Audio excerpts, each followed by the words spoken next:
The Galactic Council chamber floated in the void between stars, a massive crystalline structure that sparkled with the light of 1,000 distant suns.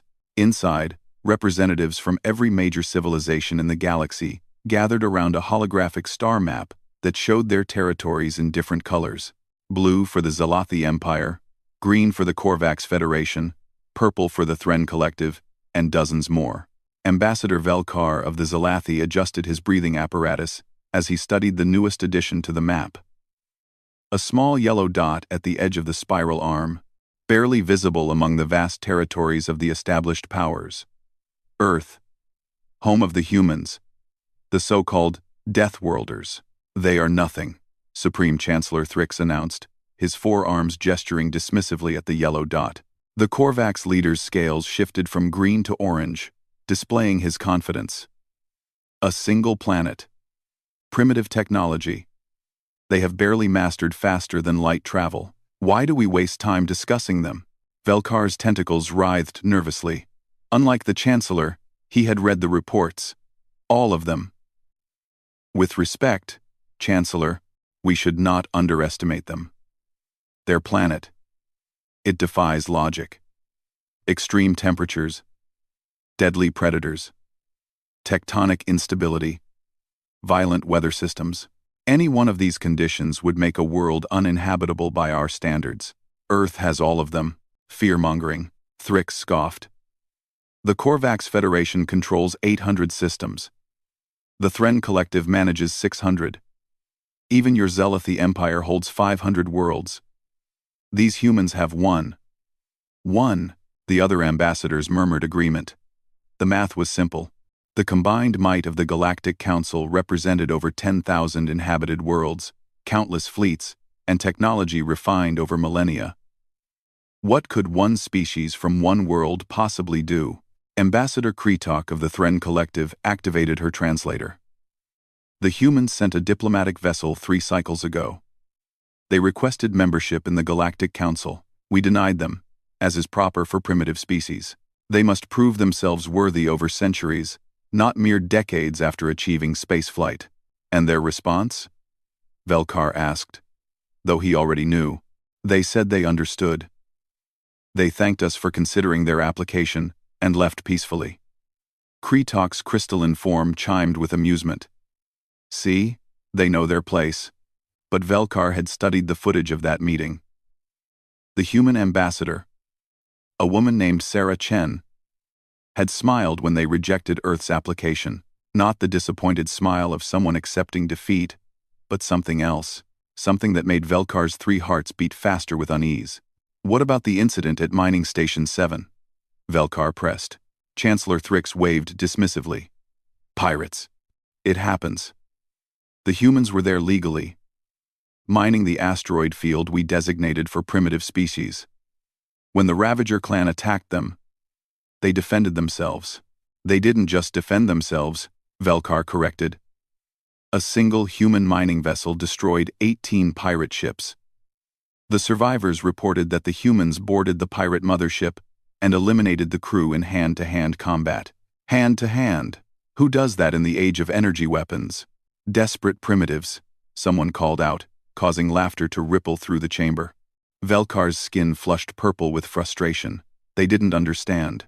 The reports from the survivors had been terrifying. The humans moved wrong, too fast and too strong. They seemed to predict attacks before they happened. One survivor claimed he shot a human in the chest, and the human had gotten back up and kept fighting. There's more, Velkar continued. Trade Station Omega reports that human merchants have been asking questions about our military structures, our supply lines, our defensive capabilities. Natural curiosity. Administrator Jexal of the Inner Territories interrupted. All new species want to understand the galaxy they're entering. The humans are traders and miners, nothing more. They sell their minerals, buy our technology, and keep to themselves. Model citizens, really. The discussion continued for hours, but Velkar knew he was fighting a losing battle. The other species had grown comfortable in their power. They had ruled the galaxy for so long. The idea that anyone could challenge them seemed absurd, especially not a single species from a single world that everyone called a death world. As the meeting ended, and the ambassadors began to leave. Velkar lingered by the star map. He zoomed in on that small yellow dot. Earth. The humans called it home. They loved it.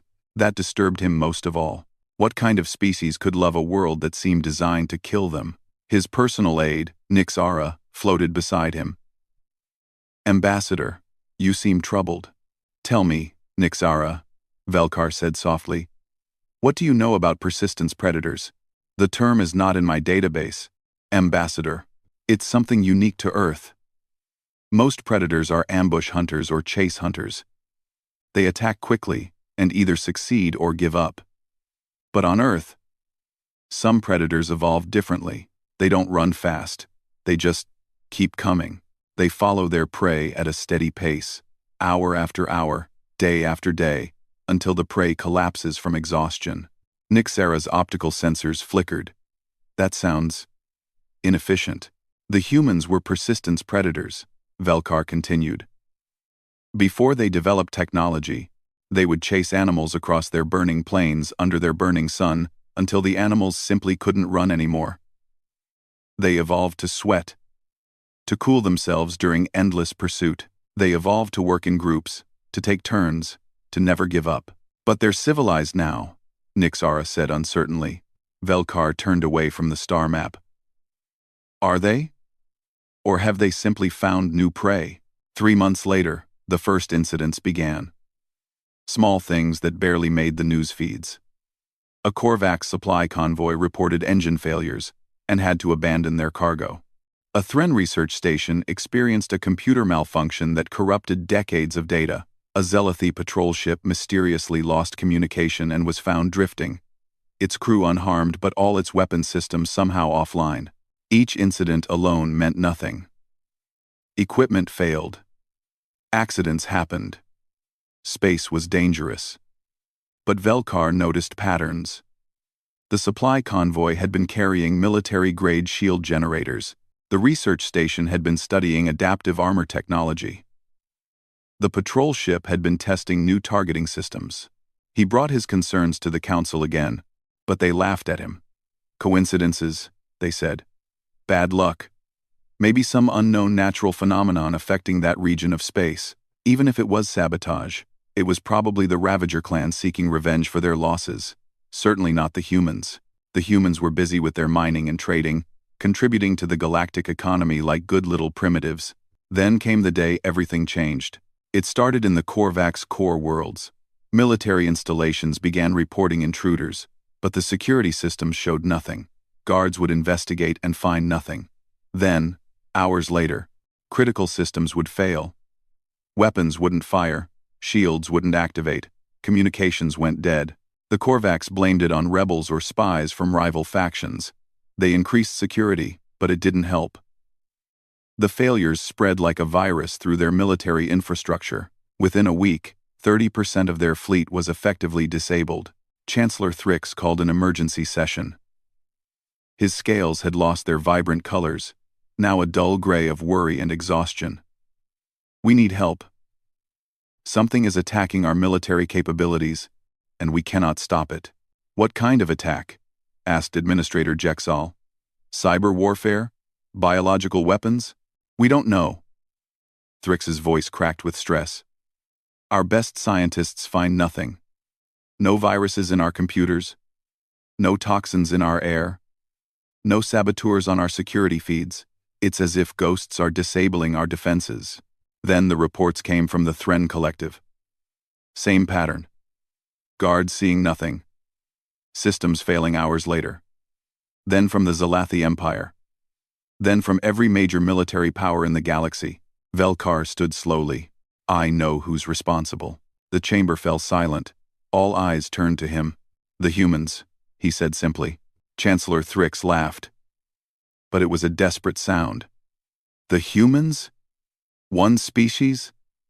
Against all of us? Impossible. Think about it, Velkar insisted. Who has been traveling freely through our space for months? Who has been asking questions about our defenses? Who comes from a world where they evolved to be persistence predators, to outlast any prey? But we would have seen them. Kretok protested. Our sensors are calibrated for normal life forms, Velkar interrupted. The humans come from a death world. They breathe poison air compared to us. They drink acid rain. They survive in temperatures that would kill us in minutes. What if they can do things we never imagined? Move in ways our sensors can't track. Quote, the implications hung heavy in the air. If Velkar was right, then human infiltrators had been walking through their most secure facilities, like ghosts, learning their weaknesses, sabotaging their defenses, and they had been doing it for months without anyone noticing. Even if you're right, Administrator Jexal said slowly, they're still just one species. We stop trading with them, blockade their world, and this ends. As if in response to his words, every holographic display in the chamber flickered. The star map vanished, replaced by a single human face. Sarah Chen, the ambassador they had dismissed months ago. Members of the Galactic Council, she said, her voice calm and pleasant. I hope this message finds you well. As you may have noticed, your military capabilities are experiencing some difficulties. Please do not be alarmed. No one has been harmed, and no one will be harmed if you listen carefully. The ambassadors erupted in outrage, but Chen continued as if she couldn't hear them. 3 months ago, you denied Earth's application to join the Galactic Council. You said we needed to prove ourselves worthy. Consider this our proof. As of this moment, approximately 78% of your combined military assets are non-functional. Your weapons won't fire. Your shields won't activate. Your communications are compromised. The number was staggering. Velkar felt his heart skip. 78%? That was impossible. That was... You're wondering how, Chen continued, as if reading their thoughts. The answer is simple. We asked to join you as equals. You treated us as primitives, so we studied you as primitives study their superiors. We learned your weaknesses. We adapted. We overcame. The image changed, showing human soldiers in strange armor moving through what looked like a Korvax military base. The security cameras hadn't seen them, but somehow the humans had recorded themselves. They moved like shadows, like predators stalking prey. They disabled systems with devices the galaxy had never seen. Technologies that shouldn't exist. Our ancestors were persistence hunters, Chen explained as the footage played. We learned to outlast our prey, to be patient, to strike when they were weakest. You have many worlds, many ships, many soldiers, but you've grown comfortable, soft. You've forgotten what it means to be hunted. The footage changed again. Earth, the death world. But now Velkar saw it differently. He saw humans thriving in conditions that would kill any other species. He saw them celebrating in acid rain, playing sports in crushing gravity, swimming in water that teemed with predators. They weren't surviving their world. They were enjoying it. We don't want to be your enemies, Chen said, her face returning to the screen. We want to be your equals, partners in this great galactic civilization. But you denied us that chance. You called us primitives and sent us away, so we had to prove that we are anything but primitive. She paused, and when she spoke again, her smile was gone. Every disabled system can be reactivated. Every compromised network can be restored. All it takes is a simple command from us. We can give you back your military might with the press of a button. Or, she let the word hang in the air, we can leave things as they are, permanently. The implications were clear. The humans had turned the greatest military force in galactic history into scrap metal, and they had done it without firing a shot, without killing anyone, without even being detected until they chose to reveal themselves. You have 48 hours to reconsider Earth's membership application, Chen concluded. We await your decision. The transmission ended. The star map returned, but now that small yellow dot seemed to pulse like a heartbeat, or like a predator's eye. The chamber exploded into chaos. Ambassadors shouted accusations and demands. Some called for immediate surrender. others for war. But war with what? Their fleets were disabled. Their weapons were useless. Chancellor Thrix turned to Velkar, his scales now completely gray. You studied them. What do they want? Really want? Velkar thought about everything he had learned. The persistence predators. The Deathworld survivors. The species that had turned the galaxy's strength against itself. They told us from the beginning, he said quietly. They want to join the Galactic Council. They want to be treated as equals. After this attack, they expect us to welcome them? This wasn't an attack, Velkar realized. This was a demonstration. They could have destroyed our fleets, killed our soldiers, conquered our worlds. Instead, they simply turned things off. They're showing us they have power but choosing not to use it. They're offering us a choice. Submit or die, someone muttered. No, Velkar shook his head. Join them or remain helpless. They're not conquerors. They're persistence predators. They don't want to destroy us. They want us to accept them, and they're willing to wait, to keep the pressure on, until we do. The debate raged for hours. Some species threatened to fight with whatever resources remained. Others counseled immediate acceptance of the human demands. The Galactic Council, which had stood united for millennia, began to fracture. But the clock was ticking. 48 hours. The persistence predators had given them a deadline. And everyone knew what would happen if they refused. The humans would leave their military crippled. And then what? Would other enemies attack? Would their own populations rebel? Would their entire civilization collapse? As the first day passed, reports came in from across the galaxy. Human ships, previously content to mine and trade, now patrolled major hyperspace routes. They didn't attack anyone, didn't make threats. They just watched, waited, like predators who knew their prey was already exhausted. Some species tried to repair their disabled systems. The best engineers in the galaxy worked around the clock. But whatever the humans had done was beyond their understanding. It was technology that shouldn't exist, techniques that defied their science. By the second day, the resistance crumbled. Even Chancellor Thrix, who had dismissed the humans so easily, now spoke of accommodation. The Thren Collective formally announced their support for Earth's membership. The Zealothi Empire followed. One by one, the great powers of the galaxy bent to the will of a single world. When the 48 hours expired, the Galactic Council reconvened. The vote was unanimous. Earth's membership application was approved. The humans would join as full members, with all the rights and responsibilities that entailed. Sarah Chen appeared on their screens again. And this time, her smile seemed genuine. Thank you for reconsidering. As promised, all your systems will be restored within the hour. We look forward to working with you to build a better galaxy for all species. True to her word, everything came back online. Weapons powered up, shields activated, communications cleared. It was as if the last 2 days had been a nightmare. Except, everyone knew it had been real. The humans had proven their point.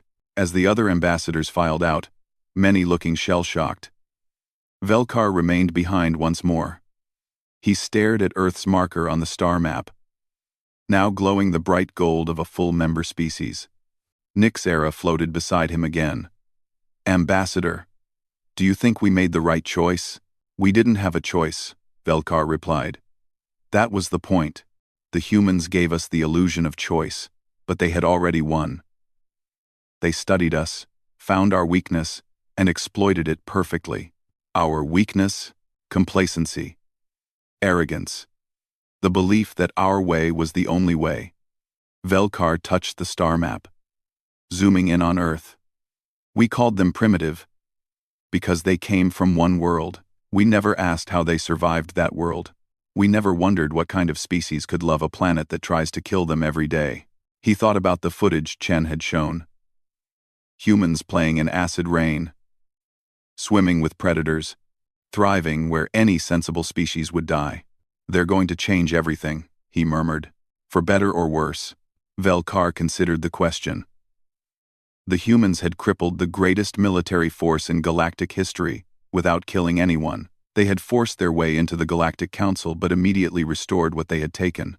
They were powerful but showed restraint. Dangerous, but offering partnership. I don't know, he admitted. But I suspect we're about to learn what it means to have persistence predators as allies. And I pray we never learn what it means to have them as enemies. The star map glowed before them. 10,000 worlds now joined by one more. One small yellow dot that had changed everything. Earth. Home of the Deathworlders.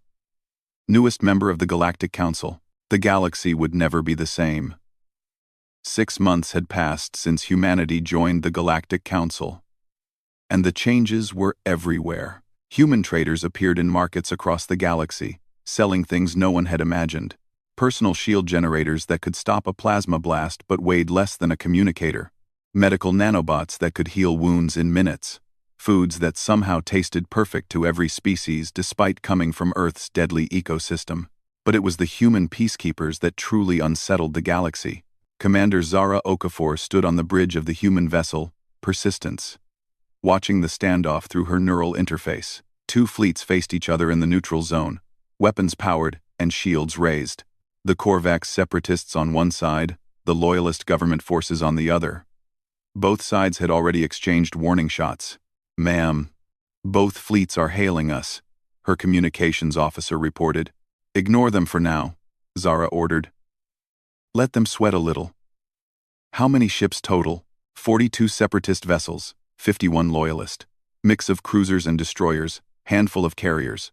About standard for a border skirmish that's about to turn into a civil war. Zara nodded. By galactic standards, it was a significant force. By human standards, it was a teaching opportunity. She opened a channel to both fleets simultaneously. "This is Commander Okafor, of the Terran Peacekeeping Initiative. You are engaged in hostile actions in neutral space. You have 5 minutes to power down weapons and withdraw." The responses came immediately, overlapping in outrage. "This is none of Earth's concern. The Peacekeeping Initiative has no authority here. One ship against our fleets? Leave now, human, or be destroyed." "Now."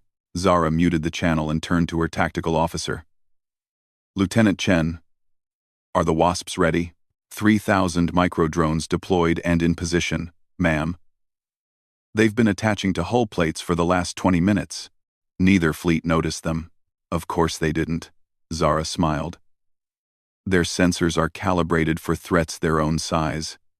They can't imagine something smaller than a coin could be dangerous. This was the human way. While other species built bigger ships with bigger guns, humans had gone smaller, smarter. Why fight, when you could simply remove the enemy's ability to fight? She reopened the channel. 4 minutes remaining. This is your only warning. More protests, more threats. Some of the ships actually locked weapons on the Persistence. Zara wasn't concerned. The human vessel's armor was based on the same principle as human evolution, adaptation. It could adjust its molecular structure in real time to counter any known weapon. Another impossible technology by galactic standards. "Ma'am," her science officer called out. "I'm detecting civilian ships trapped between the fleets. Passenger liner, 2 cargo haulers. About 3,000 souls aboard. They're using civilians as shields," the tactical officer growled. "Both sides. If shooting starts." "It won't," Zara said firmly. She keyed her command codes. "All Wasps, execute Protocol 7. Selective paralysis." Across both fleets, 93 warships suddenly found themselves without power to their weapon systems. Specifically, their weapon systems. Life support remained active. Engines still functioned, but anything that could hurt another ship simply stopped. The panicked chatter from both fleets was almost musical. Primary weapons offline. Secondary batteries non-responsive. Torpedo tubes sealed. Even the point defense is dead. Zara opened a broad channel. "As you've discovered, your weapons are temporarily disabled. This effect will last exactly 72 hours. More than enough time for you to withdraw to your respective territories and reconsider the wisdom of starting a war over mining rights." You can't do this! The Separatist commander appeared on screen, his scales flushed purple with rage. This is an act of war against the Korvax people. No, Zara corrected patiently. This is an act of peace. We disabled your weapons, not your ships. We prevented a battle, not started one. And unlike your government, we did it without putting civilian lives at risk. She gestured to her helm officer, and the Persistence moved smoothly between the two fleets, positioning itself directly in front of the civilian ships. Now, she continued, you can spend the next 3 days figuring out how we did this, trying unsuccessfully to fix it, and planning your revenge. Or you can use that time to negotiate. The Peacekeeping Initiative has offered to mediate your dispute. I suggest you take us up on that offer. The Loyalist commander joined the channel, looking equally frustrated but more thoughtful. And if we refuse? If we come back with weapons that you can't disable? Zara's expression didn't change, but something in her eyes made both commanders step back from their screens. Then we stop being nice. The words hung in the air like a threat and a promise. Every species in the galaxy had heard the stories by now. How humans had disabled the entire military might of the Galactic Council without firing a shot. How they could have done so much worse.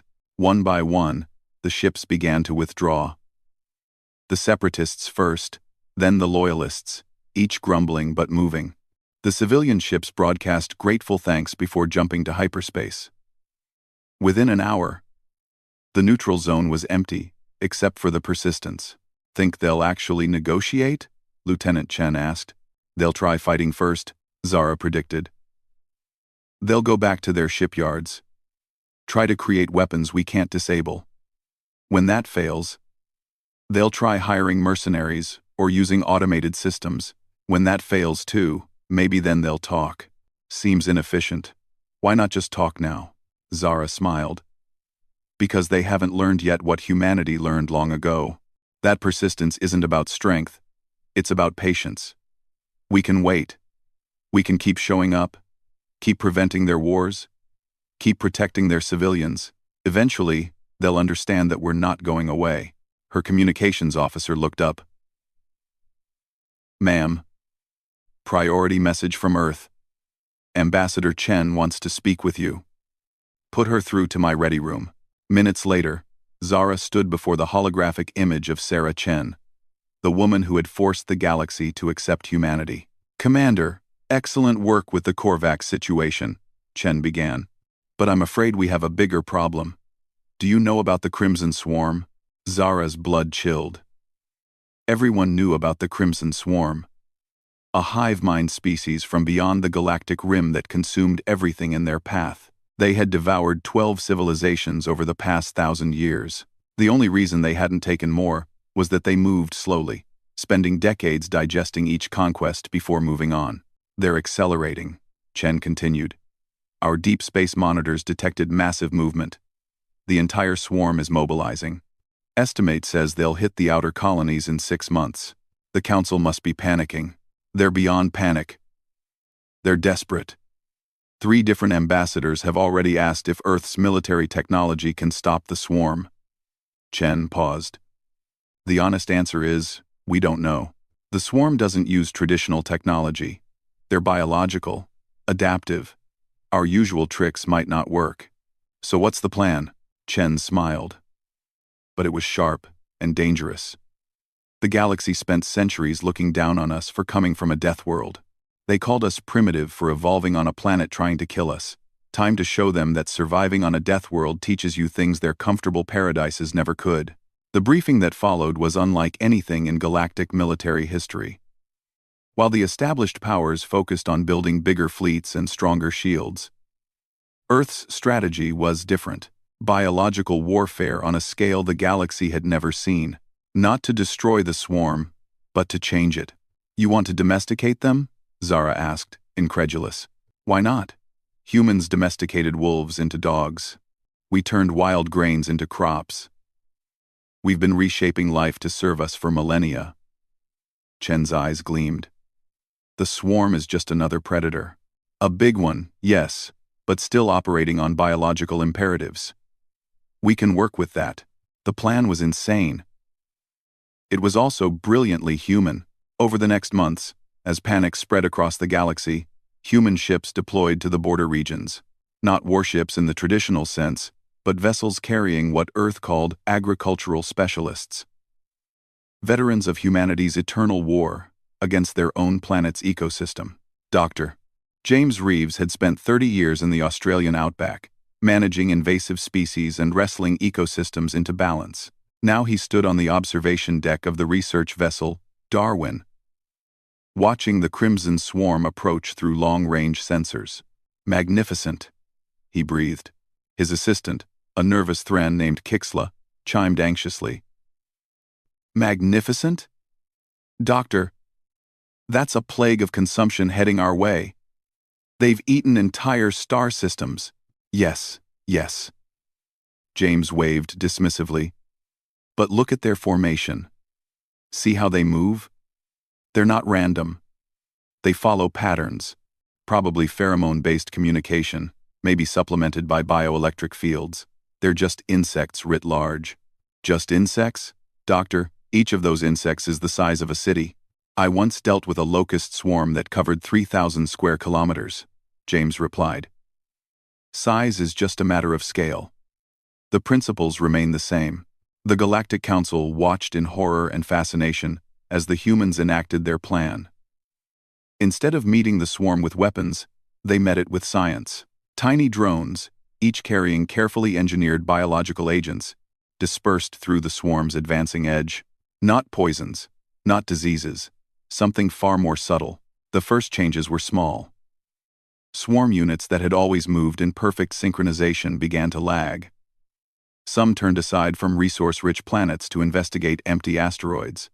Others began producing different pheromones, creating confusion in the hive mind. What are you doing to them? Chancellor Thrix demanded during an emergency council session. Ambassador Chen stood calmly before the assembled species. We're introducing choice. The swarm operates on pure instinct, chemical commands that drive them to consume and reproduce. We're adding new chemicals to their vocabulary. New possibilities. You're trying to reprogram them? Not reprogram. Evolve. Every Earth species started as something simpler, something driven purely by instinct. But environment shapes evolution. We're just adjusting their environment. The results were beyond anything the galaxy expected. Within weeks, the swarm's advance slowed. Within months, it stopped entirely. And then something unprecedented happened. A splinter group of the swarm broke away from the main mass. Instead of consuming the nearest planet, they began building. Strange organic structures that served no apparent purpose, except that they were beautiful. Spires of living crystal that caught starlight and reflected it in patterns that followed mathematical sequences. Art, Dr. Reeves announced triumphantly. They're making art. The galaxy watched in stunned silence as humanity's domestication project continued. More splinter groups emerged. Some became builders. Others became gardeners, carefully cultivating the worlds they would have once devoured. A few even began attempting communication, their bioelectric fields pulsing in rhythms that resembled music. Not all of the swarm changed. The core mass remained driven by hunger. But now it was conflicted. Chemical signals that once unified billions of creatures in singular purpose now carried multiple messages. Consume, create, destroy, preserve. The hive mind was becoming something else. Multiple minds. Individuals. This is impossible, Administrator Jexal said during one council session. The swarm has existed for millions of years. You changed them in months. We didn't change them, Chen corrected. We gave them the ability to change themselves.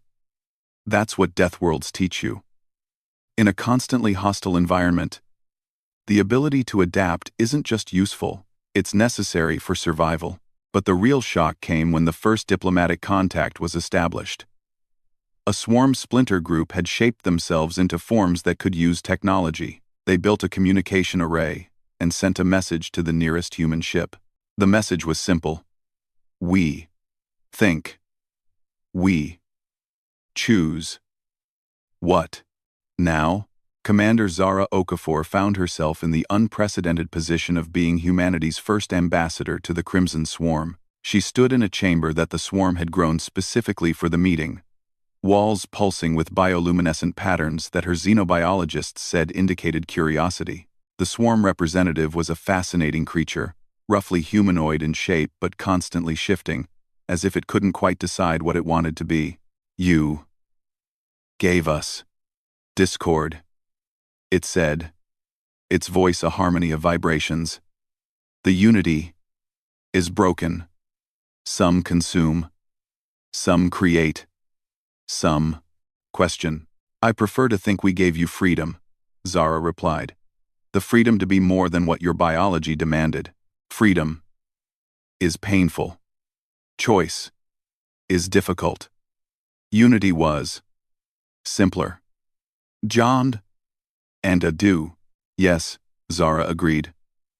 "But was it better?" The creature shifted, colors rippling across its surface.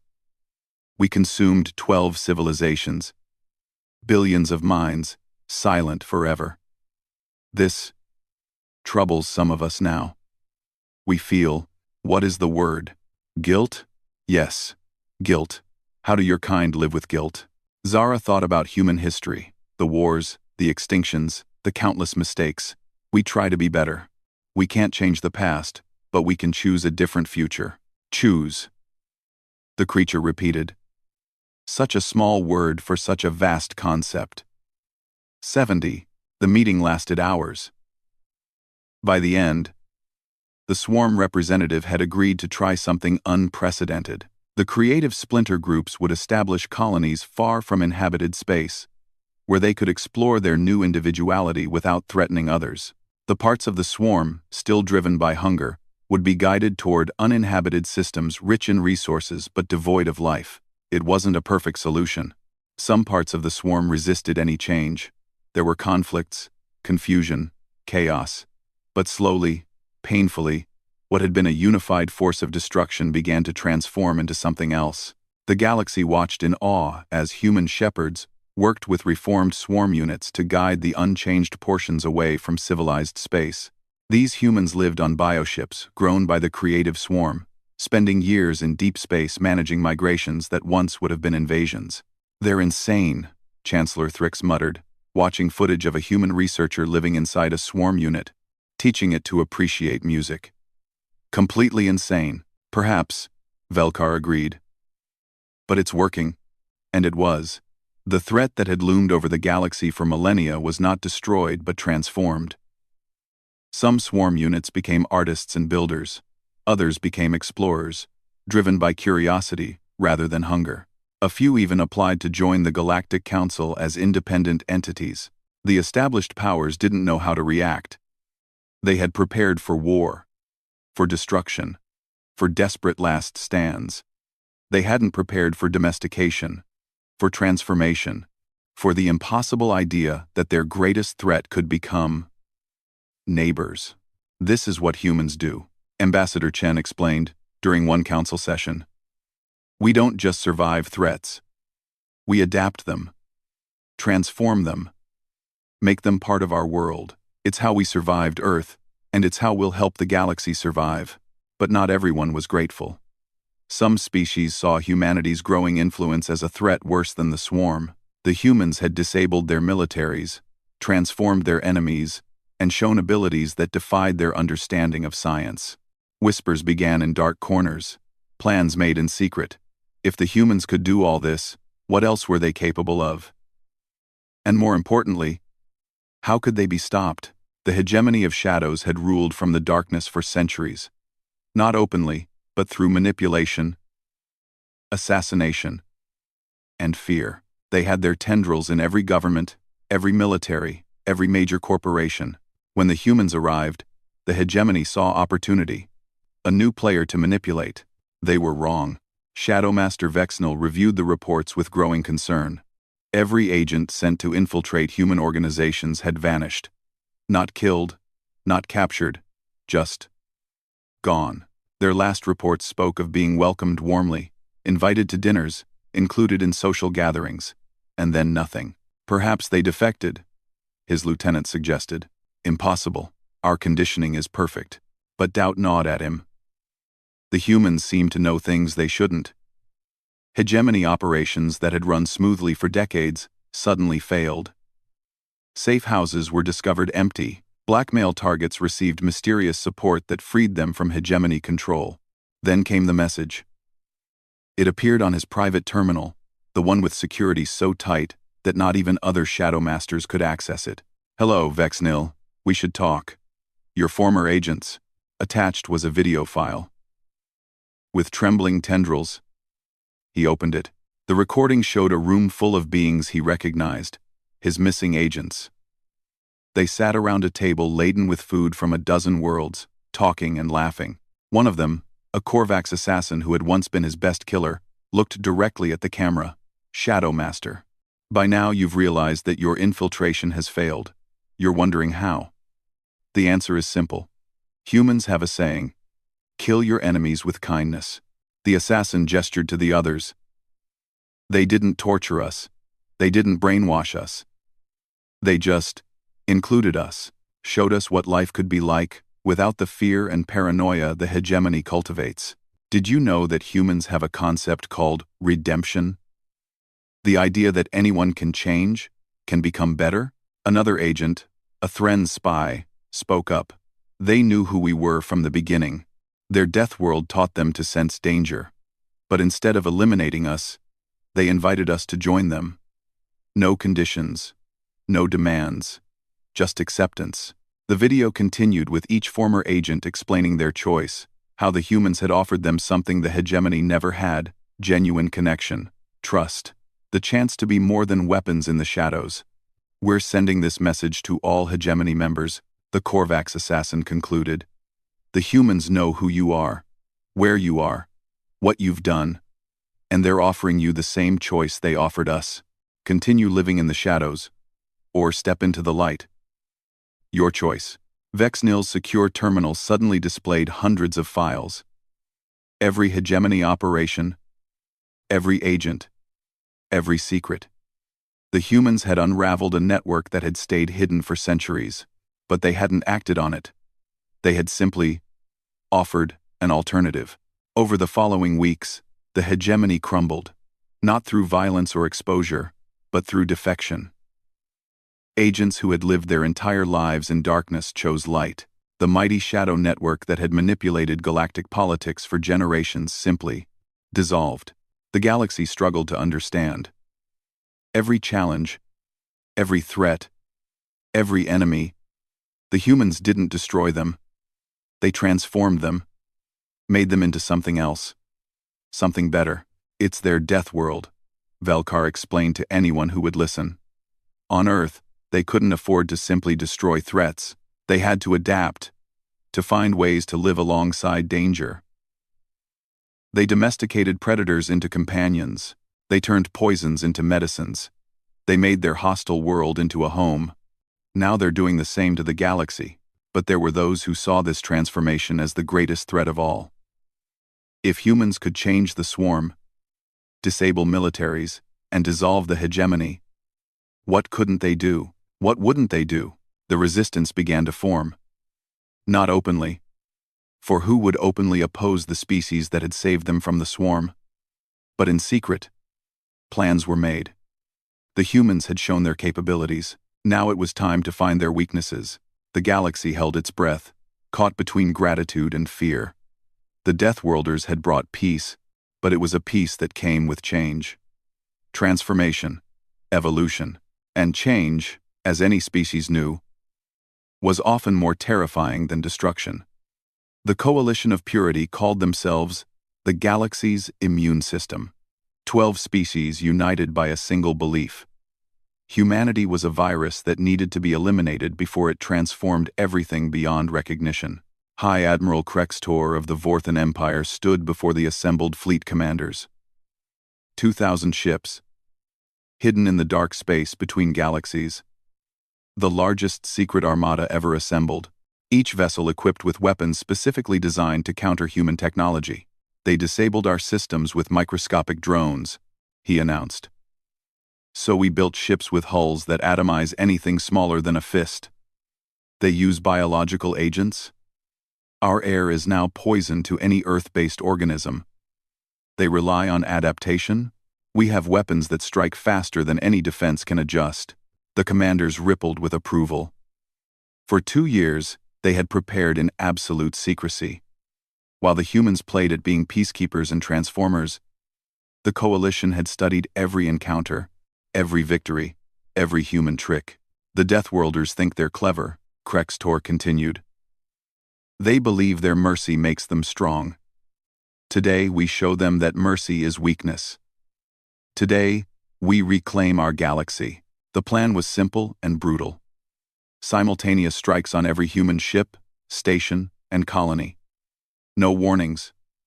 No negotiations. The humans had shown what they could do with preparation time. The coalition wouldn't give them that chance.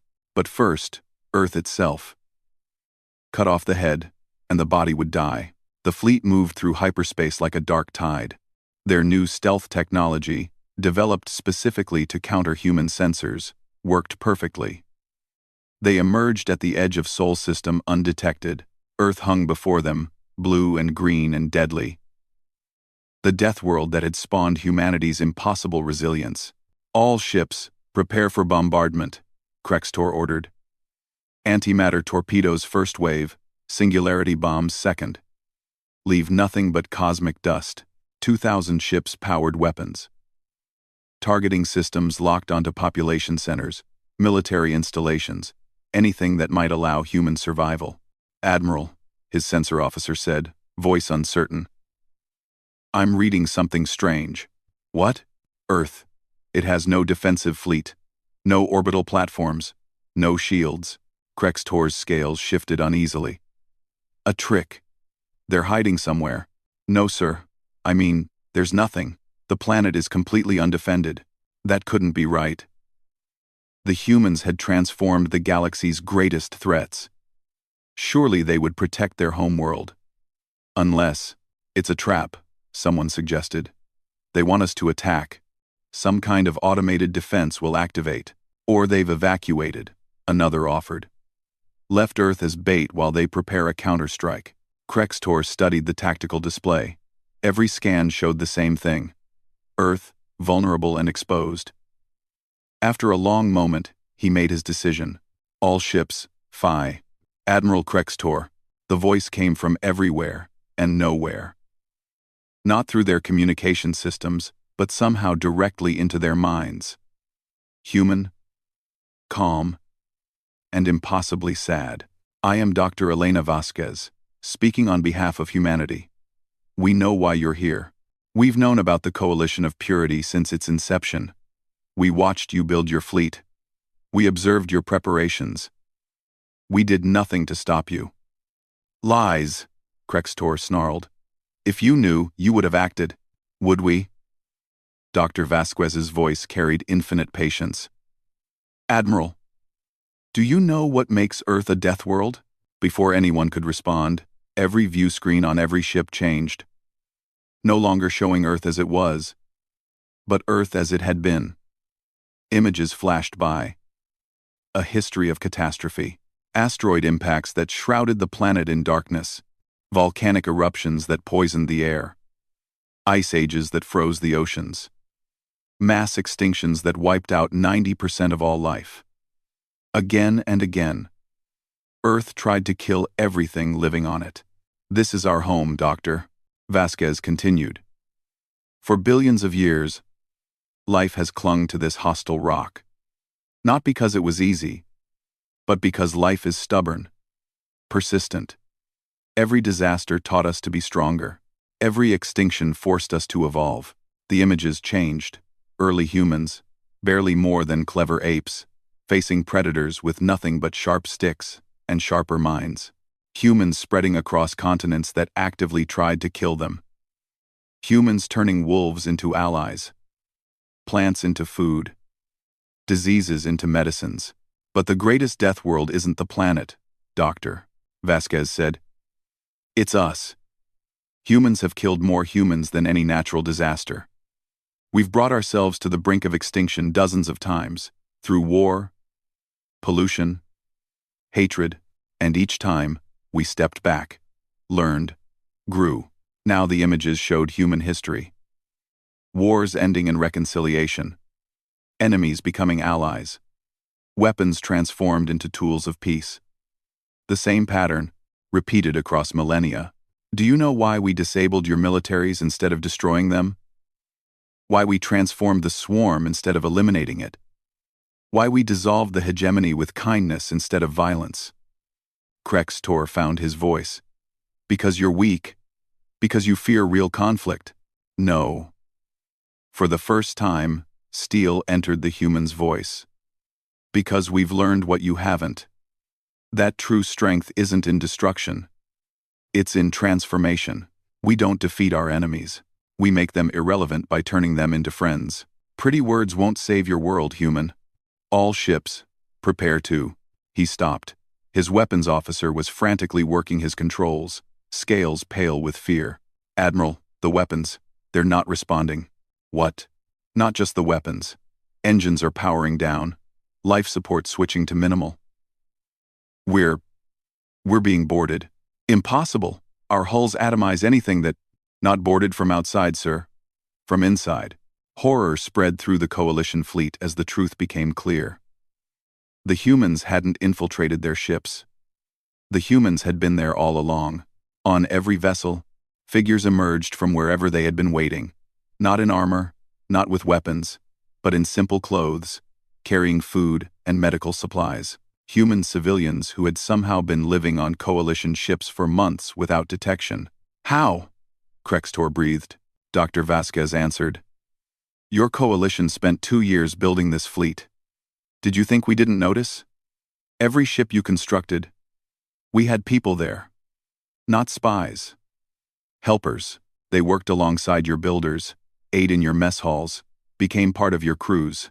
And you never noticed because you were too focused on your hatred to see them. It was impossible. The security, the screenings, the paranoia that had protected the coalition's secret. You were looking for infiltrators, Vasquez explained. For threats. You never looked for friends. The human who helped repair your engines, who shared stories in the recreation area, who taught your children games, they were just there. Part of the background. Part of the family. On his own bridge, Krextor watched a young human woman emerge from the maintenance shaft. He recognized her. Technician Sarah, she called herself. She'd been fixing minor issues for months, always cheerful, always helpful. Hello, Admiral, she said sadly. I'm sorry it came to this. You betrayed us. Did I? Sarah pulled out a data pad, showing records. 17 times. I repaired critical systems that would have failed. 32 crew members I helped with personal problems. Your navigation officer's daughter, I tutored her in mathematics. Your security chief, I listened when his mate left him. I was your friend, Admiral. I still am. Then why? Krextor's voice cracked. Why disable our fleet? Because friends don't let friends commit genocide, Sarah replied simply. Across the coalition fleet, similar scenes played out. Humans who had become integral parts of ship communities, revealing themselves. Not as conquerors, but as disappointed friends. They had shared meals, celebrated festivals, mourned losses together, and now they stood between the coalition and its goal. You have a choice. Dr. Vasquez's voice returned. The same choice we gave the Galactic Council. The swarm. The hegemony. You can continue down this path, and we will stop you. Not with violence, but by removing your ability to commit violence. Or you can choose differently. And if we surrender? One of the other commanders asked over the fleet comm. What then? You transform us like you did the others? Make us into something we're not? One. No. We help you become what you already are, beneath the fear and hatred. Your species joined the coalition because you were afraid of change. But change isn't destruction. It's growth. The images on the screens shifted again. Not Earth's history now, but the coalition species' own worlds. each one showing moments of transformation, wars that ended, prejudices overcome, times when they had chosen progress over stagnation. The Vorthan Empire, Vasquez narrated. 300 years ago, you were two species locked in bitter war. Then you chose peace, joined together, became stronger. Was that transformation wrong? The Kalari Confederacy. Your ancestors were slavers. Then one generation chose freedom for all. That change created your golden age. Sighed. The Thrinari Republic. You nearly destroyed your world with pollution. Then you transformed your entire civilization to live in harmony with nature. Change saved you. Story after story. Each coalition species had faced moments when they could have remained what they were or become something better. Each time, they had chosen transformation. But this is different, Krextor protested. You're forcing change upon the entire galaxy. Are we, Doctor? Vasquez asked. Did we force the Council to accept us? Or did we simply show them the consequences of their arrogance? Did we force the swarm to evolve? Or did we give them options they never had? Did we force the hegemony to dissolve? Or did we offer its members a better life? You're changing everything. Yes. Because everything needs to change. The galaxy has stagnated for millennia. The same powers, the same conflicts, the same limitations. You've forgotten how to grow. We're simply reminding you. Sarah stepped closer to Krextor. Admiral, I've served on this ship for 8 months. I know you're not evil. You're afraid. Afraid that humanity will make your strength irrelevant, and you're right. We will. But that doesn't mean you become weak. It means you find new strength. What kind of strength? Krextor asked, hating how small his voice sounded. The strength to admit when you're wrong. The strength to change course. The strength to grow. Sarah smiled sadly. The strength your own daughter shows every day when she chooses negotiation over conflict in her diplomatic career. Yes, I know about her. You're so proud of her, even though she represents everything you claim to stand against. That hit harder than any weapon. His daughter, serving in the diplomatic corps, building bridges between species. How many times had he secretly admired her work while publicly maintaining his militant stance? Around him, his bridge crew looked uncertain. The humans among them, and now he realized there were several, stood peacefully, making no aggressive moves. His weapons officer had stopped trying to bring systems online. His navigator stared at the human who had helped him through his mate's departure. Even if we wanted to change, Krextor said slowly, the Coalition won't accept it. Too many species want humanity gone. Do they? Vasquez asked. Or do they want to feel safe, secure, valued? We can provide that without destroying us. The main screen shifted to show the rest of the Coalition fleet. On ship after ship, the same drama played out. Commanders confronting the humans they had unknowingly welcomed. Some raged. Some wept. Some simply sat in stunned silence. But on one ship, something different happened. Commander Lithani of the Kalari Confederacy stood and formally surrendered her vessel. I've lost 3 wars in my lifetime, she announced to her crew. This is the first defeat that feels like victory. Her words rippled through the fleet communications. Other commanders began to question, to doubt, to think. The coalition, built on shared fear, began to crack under the weight of individual conscience. This is what we do, Doctor, Vasquez said softly. We don't conquer. We connect. We don't destroy. We transform. Not through force, but through choice. Your choice, Admiral. Krextor looked at his crew. At Sarah, who had fixed their engines and tutored their children. At the other humans who had become family without anyone noticing. At his own officers, waiting for orders that would define who they were. He thought about his daughter, about the pride he felt in her achievements, about the future she was building while he tried to preserve a past. Stand down, he said quietly. Admiral? His weapons officer asked. I said stand down. All weapons to safe mode. All ships. He took a deep breath. All ships. This is Admiral Krextor. The mission is aborted. We're going home. The protests came immediately. Some commanders accused him of cowardice, others of treason. But more voices joined his. Commanders who had watched humans save their crews' lives, officers who had formed friendships they couldn't deny. The coalition of purity died in that moment. Not in fire and destruction, but in the quiet recognition that their enemies had never been enemies at all. What happens now? Krextor asked Sarah.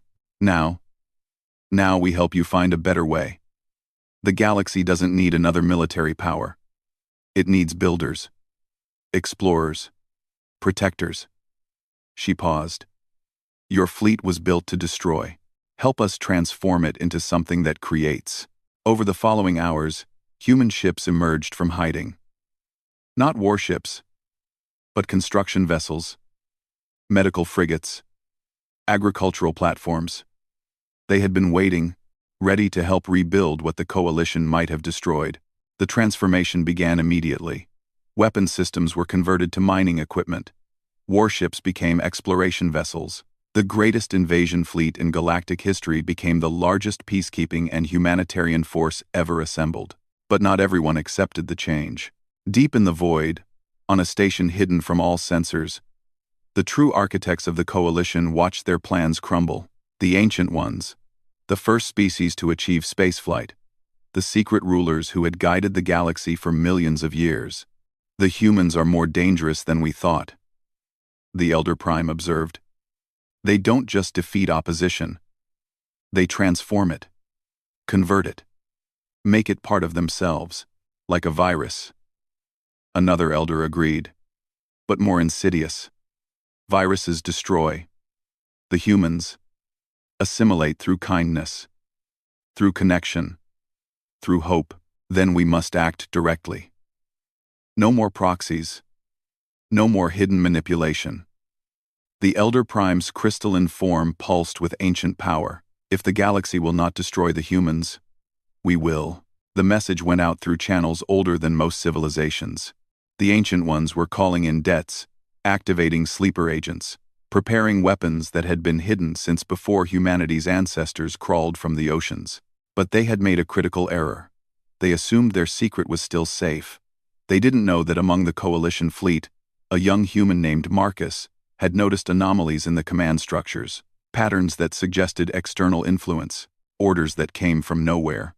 Marcus was a data analyst, recruited by Sarah months ago. His job was to understand systems, find connections, trace influences. And he was very good at his job. Dr. Vasquez, he called urgently. You need to see this. The coalition. They weren't the real threat. They were puppets. Someone else has been pulling the strings. Someone old. Someone powerful. The investigation that followed revealed the truth.